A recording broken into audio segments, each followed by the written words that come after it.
Hello guys, welcome to മെക് studio. ഗുജറാത്തിൻ്റെ പോരാട്ടവീര്യം 4 റണ്ണിന് അതിജീവിച്ച ഡൽഹി.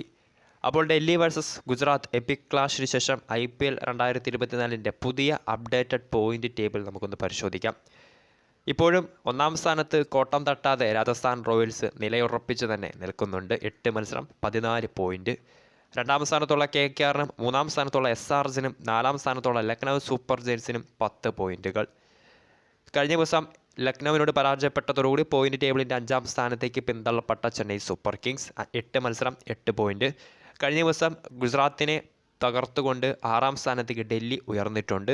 6ാം സ്ഥാനത്തുള്ള ഡൽഹിക്കും 7ാം സ്ഥാനത്തുള്ള ഗുജറാത്തിനും 8 പോയിന്റ് വീതം. കളിച്ചത് 9 മത്സരങ്ങൾ. 8ാം സ്ഥാനത്ത് മുംബൈ ഇന്ത്യൻസ് 8 മത്സരം കളിച്ചപ്പോൾ 6 പോയിന്റ്. 9ാം സ്ഥാനത്ത് പഞ്ചാബ് കിങ്സ് 8 മത്സരം 4 പോയിന്റ്. 10ാം സ്ഥാനത്ത് റോയൽ ചലഞ്ചേഴ്സ് ബംഗളൂരു 8 മത്സരം 2 പോയിന്റ്. ഈ ഒരു സാഹചര്യത്തിൽ ഏതാണ്ട് പ്ലേ ഓഫ് പ്രതീക്ഷകൾ അസ്തമിച്ച 2 ടീമുകൾ പഞ്ചാബും RCBയും തന്നെയാണ്. മുംബൈയുടെ പ്ലേ ഓഫ് പ്രതീക്ഷകൾക്കും അല്പം മങ്ങലേറ്റിട്ടുണ്ട്. 8 മത്സരങ്ങളിൽ നിന്ന് 6 പോയിന്റ് മാത്രമേ ഹാർദിക് പാണ്ഡ്യയുടെ സംഘത്തിന് നേടാൻ സാധിച്ചിട്ടുള്ളൂ. ഇനിയുള്ള മത്സരങ്ങളെല്ലാം അവരെ സംബന്ധിച്ച് ജീവൻ മരണ പോരാട്ടങ്ങൾ തന്നെയാണ്. സോ വീഡിയോ ഇഷ്ടപ്പെട്ടാൽ ലൈക്ക് ചെയ്യുക, ഷെയർ ചെയ്യുക. കൂടുതൽ വാർത്തകൾക്കായി ചാനൽ സബ്സ്ക്രൈബ് ചെയ്യുക.